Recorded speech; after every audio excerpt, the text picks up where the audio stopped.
Welcome, welcome to Grown Men Chopping It Up. It's your boy Jay Rydha, and I'm with my ace, Kerry. I say Kerry Witta K. This is a safe place for grown-ups to have a grown-up after dark talk. We're going to give you a moment to put the kids to bed, because this is 21 and over, please.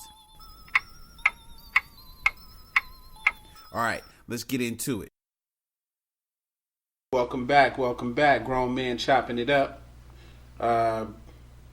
Episode number 2. Number 2 is a good number. Hey, hand me that package right there, buddy. All right, here you go. Here you go. Yeah. So, I like to keep your swag game pretty good. Oh, man. So, I got you something. Oh, it's just for me. Just for you. You shouldn't have. Nah, here you go. Wow. I like that. It's a scarf, know, so you keep your neck warm. Get my grown man on. I like that. Yes. So, this is episode 2. So, we know we're back in the studio. See? Kerry Witta K. Yes, sir. We talked about a couple issues last time, and I let a few people hear it, and they gave me some feedback. Oh, wow. And one of the things they said was, we were talking about how men go out in groups, and, that was kind of suspect. Oh. What about when girls go out in groups? That's suspect, too, actually, because you see them in the club all the time dancing with each other in a circle. Right. And they, a guy might try to come up behind them and be like, he part of the party. And they be like, Yeah, I'm dancing with my girls right now. Right, I just came out to dance. So, yeah, what's funny is I went to a bar the other day. A friend invited me out, my boy. So we meet up and, having some drinks and we chopping it up. And I always wonder, so women, if, I'm going to give you some advice. Single women. So when you go out at the bar, if you want a guy to talk to you, you have to strategically sit, right? Right. So if you're the pretty girl, you have to sit on the outside. Yeah. Make the ugly girl sit in the middle. The ugly driver. Always pick an outside chair, because there was a guy I saw, he wanted to approach this girl. So he goes up, the ugly girl's on the outside. Blocking. So basically. So when he went to try to talk to her, the ugly one turned around. And when I say ugly, I don't mean like ugly, because, beauty's in the eye of the beholder, right? I mean, yeah. I've seen ugly. So he tried, he had to reach around. Now the girl on the opposite end, she got a lot of attention because she was the most approachable. Right. So if you're single and you're going out with your girls, I think that you have to strategically place yourself in your seating. Right. And as a guy, you need the other dude to go up and take one for the team to take out the ugly one. Wingman. You know what I'm saying? Just take one and be like, hey, girl, you look good. Let's come out here and dance with me. Get her out of the way. Yeah. He has to. Yeah. I mean, you gotta have a planned attack. Mm-hmm. All the freestyling is good and all, but your boys have to be orchestrated. So single women, my key is, 1, make yourself available. Right. Make eye contact. If you think a guy's cute, there's nothing wrong with, giving them the googly eye. Yeah. Letting them know that it's okay to come in. Look approachable. Smile. A smile goes a long way. And so do breath mints. Because True. pretty girls had the worst breath. Oh, okay. I guess they figure they can skip brushing their teeth. Something like they're like, I look good. You can be dragging breath all you want to. Somebody gonna talk to her anyway. Right. She gonna have to put a hand over her face though. So, and then I think this is something I think I've been seeing a lot of is these pajama party onesies with girls, right. And it's just all girls. All girls. And so I don't know, is that kind of suspect? That's like the she man haters club. And I think a lot of times single women orchestrate these kind of parties. Yeah. Or married women that are unhappy. Yeah, they try to infiltrate the ranks. Yeah, and so they throw these parties, and it's women only. Mm-hmm. And so, I mean, I think it's pretty cool. I think it's good if women, get together and hang out. But would you let your girl go on a trip to Jamaica with only girls? Only girls to Jamaica. Well, my girl went to overseas for a wedding, but there was everybody that was invited, so it wasn't only girls. But I think Well, it was only girls, but you wasn't invited. Right. You know what I'm saying? She was out there with the pool boy. so she went on a trip, and everybody else could bring somebody, but she couldn't bring nobody. Yeah, I couldn't go. She actually wanted me to go, but I had to work though. But a single woman's cruise or something like that, I feel a little funny, but I couldn't. So she has a girlfriend who doesn't have a man, and she's like, "Hey, I'm trying to get the girls to go with me to Jamaica." And your girl comes on, "Hey, baby, my girls are gonna go to Jamaica." I'd be like, yeah, they can go, huh? I don't think my girl would want to go because she's more interested in couple stuff. Because single women. I mean, she's had her youth like I did too. We had fun in our youth; it was cool. But now it's at a point where getting togetherness stuff is a lot more fun because you're not in the same boat as you used to be. Okay. Where you're single, young, and free, and you do what you want to. Although anybody does what they want to anytime, but it's like what you feel. So you're on lockdown, but you're on lockdown because you want to be locked down. Right. It's a voluntary imprisonment. Voluntary imprisonment. So the whole jealousy.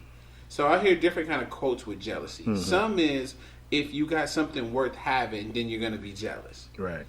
And then some people be like, well, I'm just not the jealous type. Mm. So what do you see with that? I think having a healthy amount of jealousy is good. Okay. Just like, you can't be acting like you're the best thing going and she's not going to look at other dudes. I mean, when me and my girl out, we both look at members of the opposite sex. I might see a girl pass by and be like, oh, she got a big old butt. Look at that. And she'll look too like, yeah, it is big. You know what I'm saying? So do you ever look at a guy and be like, hey, he has a big butt too? I'll look at a guy and be like, dude is built. He got biceps. That's really gay. It ain't like I look at him and say, hey, he's got eggplant. So you do. So you look at him and be like, man, that guy has some right muscles. Hey, yeah. I wish I had legs like him. Yeah, that's suspect. I gotta be fair. Oh, so to be fair, you might look at a nice butt, and then in turn you'll be like, "Oh, he got nice arms." Yeah. See, I keep it above the waist. Right. Okay. He's got a nice eggplant. Right. That's suspect. It's okay to be suspect. I mean, we live in a pretty open, metro kind of world. Yeah, metrosexual kind of world. Me personally, I try to stay part caveman. I try to hold on to as much caveman as I can. Like driving your car with your feet. Yeah, it's just nowadays it's real hard, to be a caveman. It is. It's under attack. It is. Manhood is under attack nowadays. Yeah. You see a lot more men holding babies when they're with their significant others than anything. Yeah, I mean, they pushing it. I could never push my baby stroller because my legs are too long. And you got to hunch over to push the stroller. That's just torture. Why would I want to torture myself? True. But then it's like giving her a break. Well, see, I carry the baby. I put her in a sling on my back, on my stomach, whatever. But I'm not pushing any strollers because strollers weren't made for me. Oh, so basically that's your excuse. You're like, hey, my legs are too long. My arms are too short. I'm like a Tyrannosaurus Rex. My arms are too short to box with God. Yeah. Right. So, but back to jealousy. You saying a little bit of jealousy is good. It's healthy.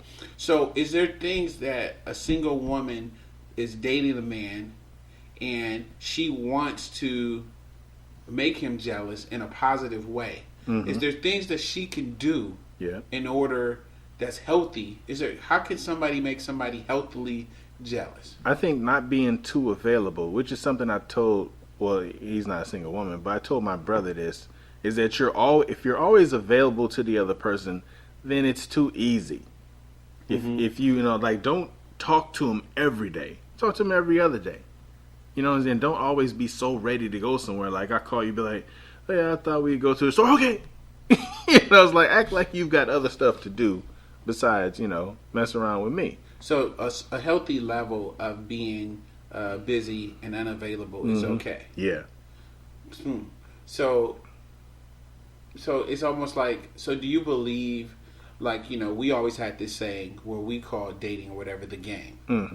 And the game could be used for good and it could be used for evil. Yeah.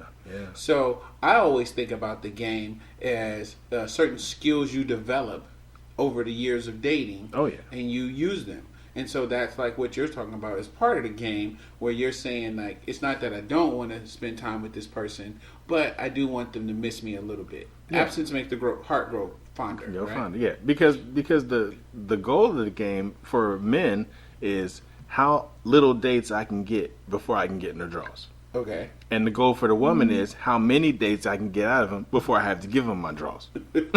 So we like at a power struggle. Right. I read something today on Facebook on this guy's page, and he said today it's not like it used to be. He said back in the early 80s, 90s, it took you 3 weeks to get the draws. Right. And he says in 2000 it took 2 weeks. He said 2000 nowadays it takes you 3 hours. Yeah, you say I got some weed and you in.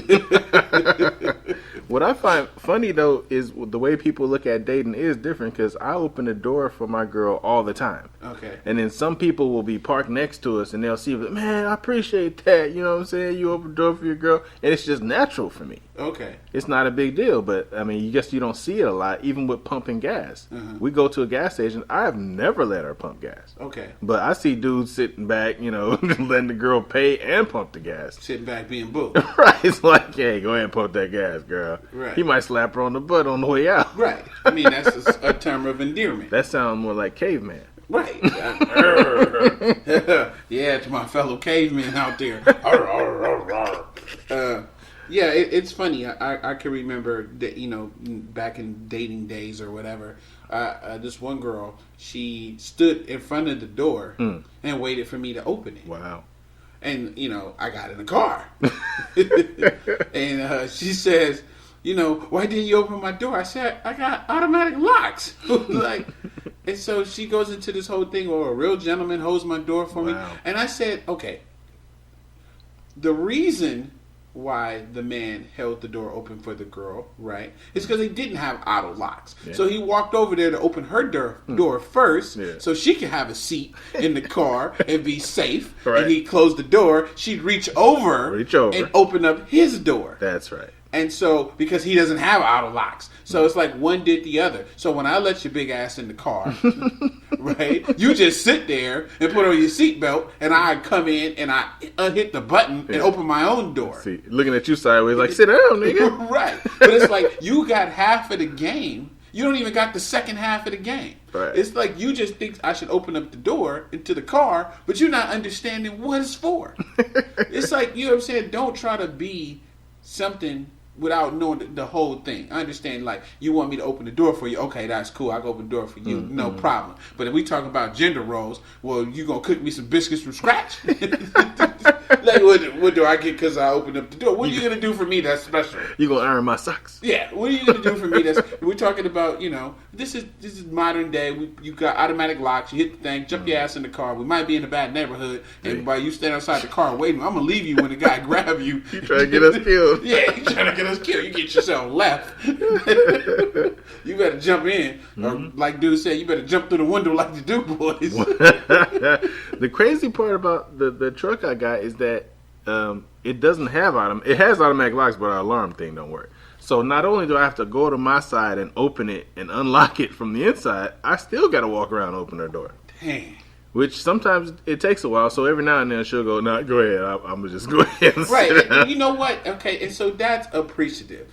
Because that's not like, hey, you got to do it for me. Like, it doesn't make sense. It's raining. I don't need you getting soaked just because I want to stand outside the car and feel special. Yeah. Like, I don't know. I go back and forth with that. Yeah, sometimes you go to a restaurant or something, the girl stops in front of the door, and you stop behind her like, what the hell going on? Is some niggas in there with some problems or something? Wait a minute. Right? You got me on edge. Yeah, why'd you stop at the front of the door? You saw your ex or something? You see one of my exes? Like, what's happening? Let me know. Right, yeah. Just tell me up front. You just stopped all of a sudden. I'm worried. Now I'm reaching for the gate. Right, I'm going to shoot everybody up in this time. You shoot the club up. Yeah, so that I think that when people do stuff and it's out of the kindness And that's one thing. Mm-hmm. And if you expect it, okay, that's cool.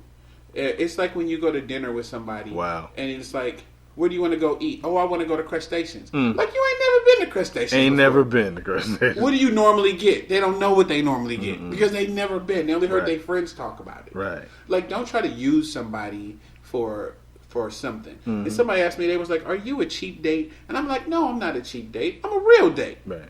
Like, I'm not finna go do something that I don't normally do. Right. What sense does that make? Yeah, like you gonna take her out to dinner and she gonna be like, "Oh, I want a filet mignon." Like, you can't even pronounce it. How you want to eat that? And I think that, it's like there's a difference between dating and just generally who you are. And I think a lot of times women, they try to reinvent themselves when it gets into the next situation. So they were messing with, whoever, and they didn't do certain things. So then they get with the next person and they're like, well, I'm going to make sure I do this, and this. Right. And, that's fine, but don't portray it like it's your lifestyle. Yeah, that's not how you live. You ain't about that life. Right. It's not your lifestyle. So don't portray it like that, because then you come off as phony and like a user. Mm-hmm. And then, people see through that. Yeah. And then you have nothing left. Nothing. That was your whole identity. you faking the phone. Yeah, like you said, you ordering, what'd you say? A filet mignon. I think I may have faked the phone once in my life because I wasn't the one with the money at this time. So I go to a restaurant with this girl, and she's older than me. I'm in my early 20s. Mm-hmm. We go out to a restaurant, and I order a beef Wellington. All that. Now I'm thinking beef, right? It's gotta be good, delicious. So I ordered beef Wellington. The waiter bring it out, and I'm looking at it like it's beef wrapped in bread. It's horrible. It's like, what the hell is this? Like, who would make this? And it's soggy too. So I'm like trying to play it off, cutting into it, and I whisper to the waiter, "Hey, does this supposed to be soggy like that?" He said, "Beef Wellington is supposed to be that way." I was like, "I'm sorry, man. I'm full now." So I'm sitting there wasting the girl's money on something that I don't even know what it is. Yeah. But I did it one time because maybe figure it's payback. Right. For all the times I've been done like that. Mm-hmm, definitely. I mean, let me see. Yeah, I faked it. I remember the time when we were young. Wow. I know what you're going to say. And we had those girls. We had to hook up. You called me. I was at work. It was 2 days before payday. Yeah. We was broke. And the girls wanted to go out. Planet Hollywood. Ugh. And we was like, all right.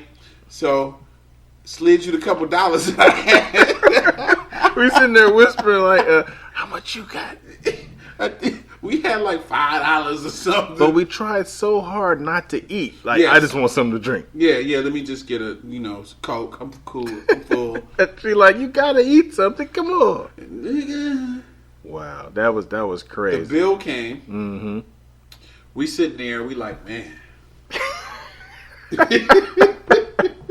We got about $6 between us. And some change.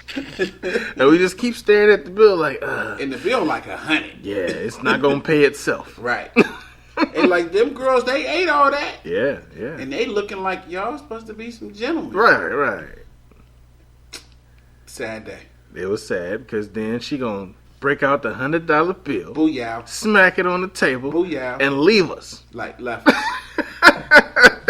Yeah, it was a sad day. Yeah, that was a lesson learned. Lesson learned. Next time, no. Yeah. If you can't afford to go where you're going, don't go. Don't go. No, not going there. No has become a very good word in my mental Rolodex. Because I don't see nothing wrong with them Jack in the Box tacos. I see a whole bunch wrong with them. They $2 for $1. They really, really bad.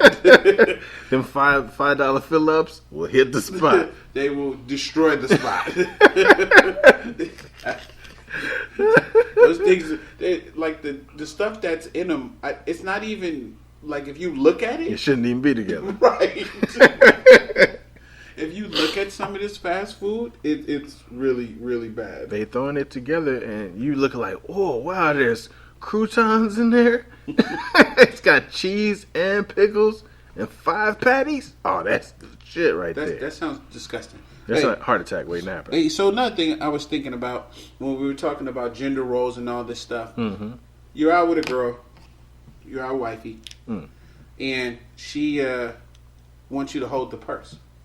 Do you hold the purse? Wow. My pastor would say never hold the purse, but I've actually done it. But see, when I do it, it wasn't that many times, maybe twice. When I do it, I'll act silly. I'll sling it over my arm and go, ooh, just be a little silly about it. But I don't think you should do it too often, and she shouldn't ask you to. Okay. Because because I don't even like going in her purse. Oh, okay, so you do go in her purse when she asks me to.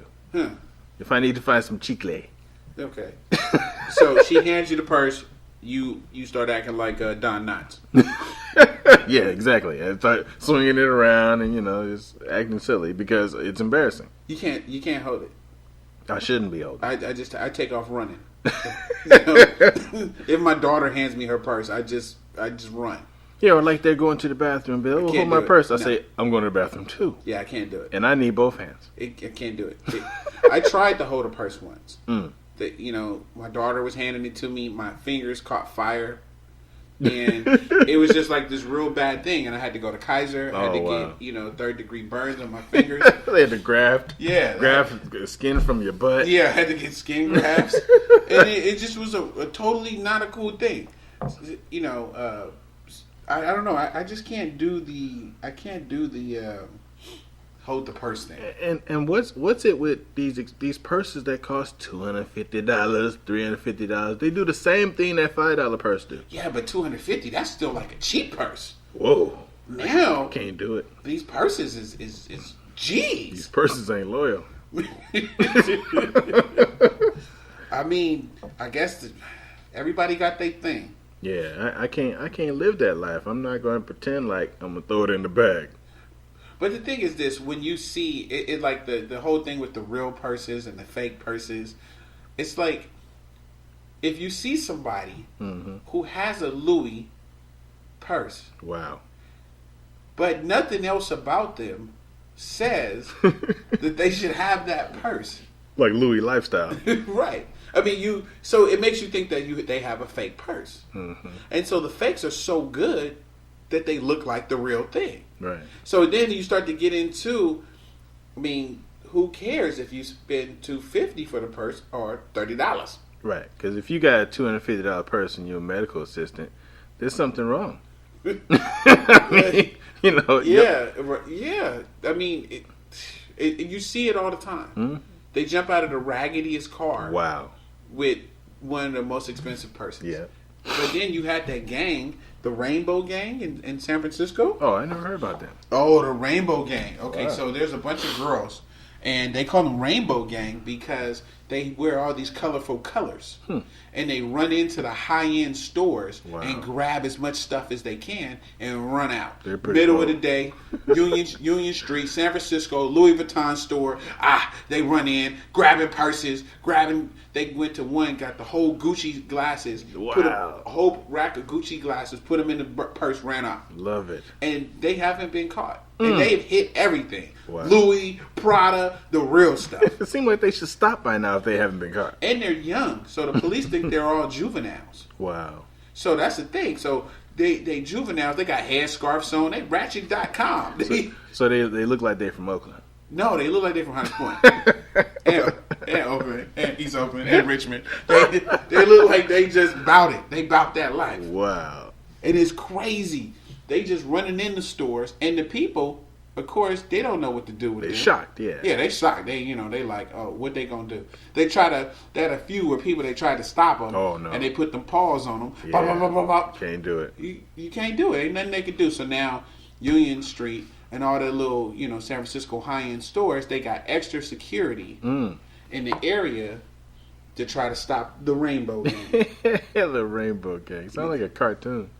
That's what I was just like. Wow. And they see, the thing is that the bad part is that when you steal stuff, if you go over a certain amount or number, you become federal. Larceny and all that. Yeah, so that's the only bad thing about it is that, well, I mean... And they add it all up. Yeah, they add it all up.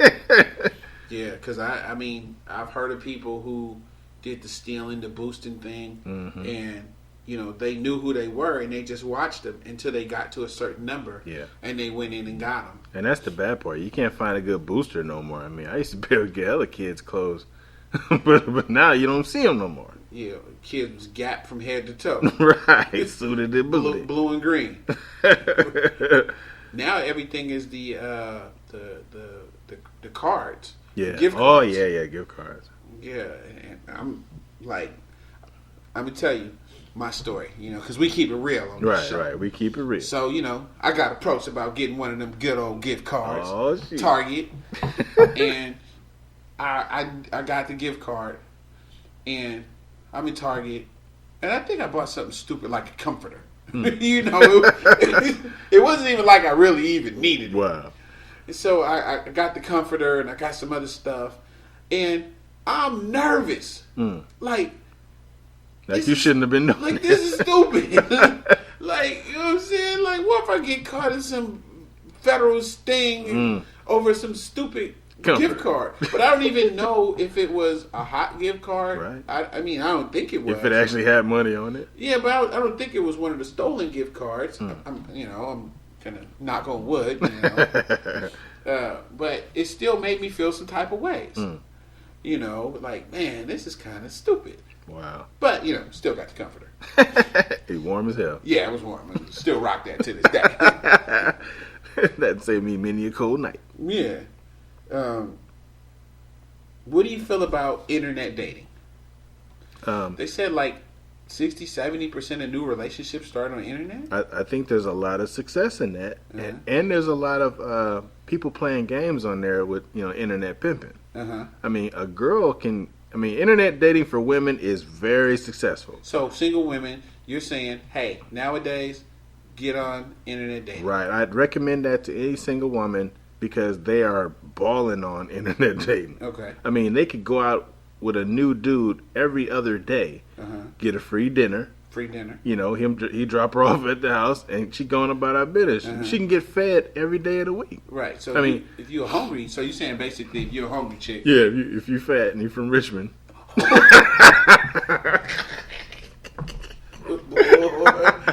I'm sorry, listeners. I don't mean that if you're fat, you're from Richmond. Right. You know, every city got them big ones. Okay. And nothing's wrong with big girls. No, not. Real men like curves. Moto like them big ones. Right. like he said, I like BBWs. No, but internet dating, it's successful in a way. In other way, I mean, for creeps and people that are looking to hurt folks or steal things, I mean, it's successful for them too. Because what are some tips though? Like, if you want, how can you separate yourself as a woman that's internet dating, that's throwing your profile out there? See. What can you do? Should you write the whole paragraph and talk about your kids and the fish, or should you what about the religious ones? Hey, I'm just looking for a godly man. And they lie so much. It's like the one. Well, I mean, when I was internet dating a long time ago, many moons ago, and 7 years ago, right. The women that we're talking about, they're very religious. Were the freaky ones. Okay. I mean, they're the ones that say they don't want sex and my body's for the Lord and stuff like that. They lying.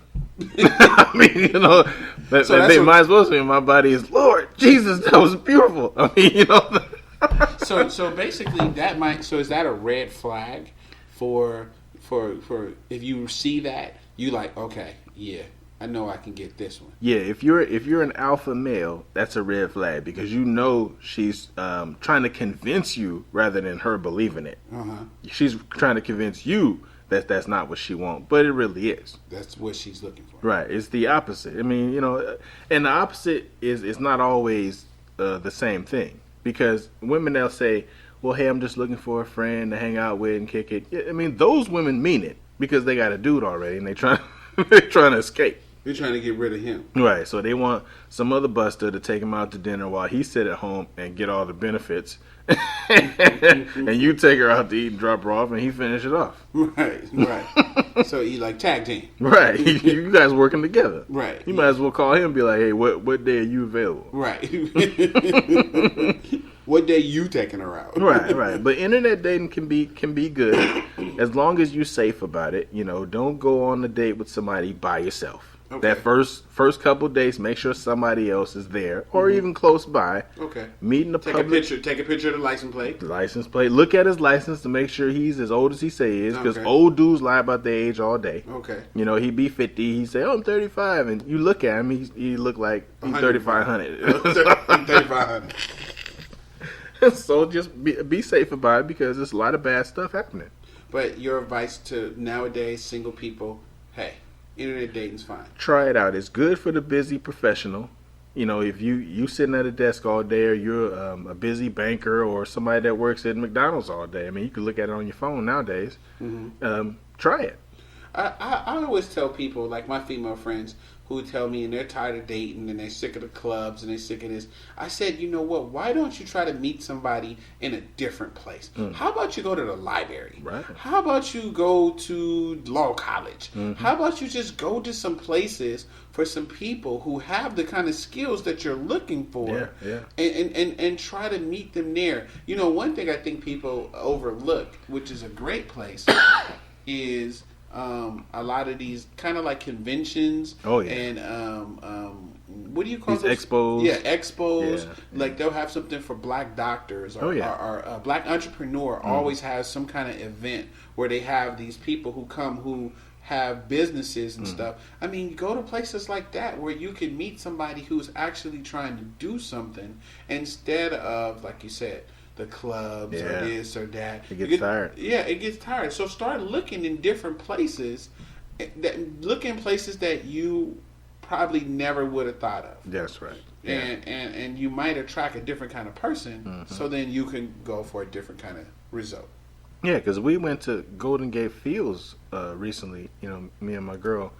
She works for a dentist, right? So it's the Black Dentist Association.